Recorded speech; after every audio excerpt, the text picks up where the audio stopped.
চট্টগ্রামের বিভিন্ন বাজারে আসতে শুরু করেছে চন্দনাইশের কাঞ্চন পেয়ারা। চন্দনাইশ উপজেলার কাঞ্চননগর, হাশিমপুর ও দোহাজারীর পাহাড়ি এলাকার বাগান থেকে লাল কাপড় দিয়ে বেঁধে এসব পেয়ারা আনা হয় বাজারে।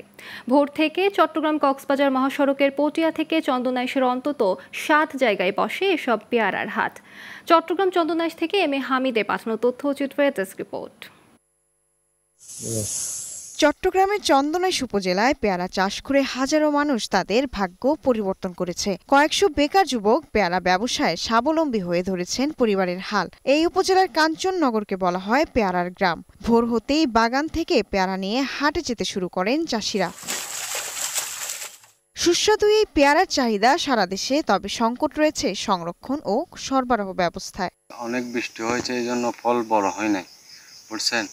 আশা করি কিছুদিন পরে রোদ যখন দেখা যাবে তখন বৃষ্টি একটু থেমে গেলে পেয়ারার মান অনেক ভালো হবে। পাত খরচ 60,000 টাকা মতো কি খরচ হয়েছে, কিন্তু 60,000 টাকা তুলতে অনেক কষ্ট হয়ে যাবে আমাদের। কি জন্য? ওই যে পেয়ারা ধরে নেই মানে কাছে, আর যেহেতু গরুর দশ তবু ওই তোতা ফাঁকি একটা আছে, তোতা ফাঁকিয়ে কি পেয়ারাগুলো কেটে দেয়, সেই জন্য আমরা অনেক কষ্টতে আছি। ন্যায্য মূল্য পাইতেছি না, কেন পেয়ারা রাখার আমাদের কোনো স্থান নেই। একটা যদি কোলেস্ট্রল হতো তাহলে আমরা পেয়ারাগুলো কোলেস্ট্রলের মধ্যে রাখিয়া ভালোভাবে আমরা কি ন্যায্য মূল্য পাইতাম, দামগুলো পাইতাম। পেয়ারা চাষ করে আর্থিকভাবে লাভবান হওয়ার পাশাপাশি কর্মসংস্থান সৃষ্টি হয়েছে উপজেলার হাজারো মানুষের। এরপর সুষ্ঠু তদারকির অভাবে মাথা তুলে দাঁড়াতে পারছে না এই খাত। এ পেয়ারা চাষে সার্বিক সহযোগিতা করে যাচ্ছেন বলে জানান কৃষি কর্মকর্তা।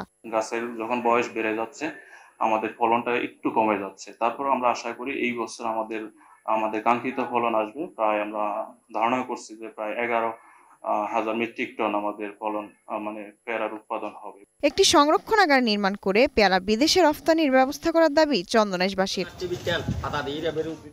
Global Television, news desk.